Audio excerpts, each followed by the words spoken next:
ফি বছর বর্ষাকালে প্লাবিত হয় দক্ষিণবঙ্গের বিস্তীর্ণ এলাকা। ভিটেমাটি ছেড়ে ত্রাণ শিবিরে আশ্রয় নিতে হয় হাজার হাজার দুর্গতকে। এই পরিস্থিতির জন্য বৃষ্টির সঙ্গে সমানভাবে দায়ী করা হয় দামোদর ভ্যালি কর্পোরেশন বা ডিভিসিকে। অভিযোগ, আগাম সতর্কবার্তা জারি না করে লক্ষ লক্ষ কিউসেক জল ছেড়ে দেয় দামোদর ভ্যালি কর্পোরেশন। সেই অভিযোগ এড়াতেই এবার ডিভিসির সিদ্ধান্ত, প্রথা মাফিক সতর্কবার্তা জারি করা ছাড়াও জল ছাড়ার যাবতীয় তথ্য এবার থেকে জানানো হবে অনলাইনে। আগামী সোমবার থেকে তথ্য পাওয়া যাবে ডিভিসির ওয়েবসাইটে। কি জানা যাবে ডিভিসির ওয়েবসাইট থেকে? ডিভিসির আওতায় থাকা জলাধারগুলি থেকে কখন কি পরিমাণে জল ছাড়া হচ্ছে এবং সেই জল কখন কোথায় গিয়ে পৌঁছবে সেই তথ্য দেওয়া থাকবে। জলের পরিমাণ বোঝাতে সবুজ, কমলা, হলুদ এবং লাল রঙেরও ব্যবহার হবে। DVC, in fact, for the benefit of the public, we have also developed an online flood warning system. It will be available on the website. Any public can see it.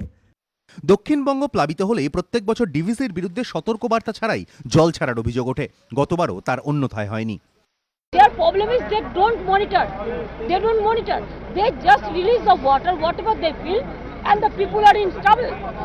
যদিও এই অভিযোগ মানতে নারাজ ডিভিসি। তাদের সাফ কথা, central water কমিশনই জল ছাড়ার বিষয়টি ঠিক করে। সেই কমিশনে ডিভিসি ছাড়াও থাকেন পশ্চিমবঙ্গ, ঝাড়খণ্ড ও কেন্দ্রীয় সরকারের প্রতিনিধি। ফলে রাজ্যকে না জানিয়ে জল ছাড়ার অভিযোগ সরাসরি খারিজ করে দিয়েছে দামোদর ভ্যালি কর্পোরেশন।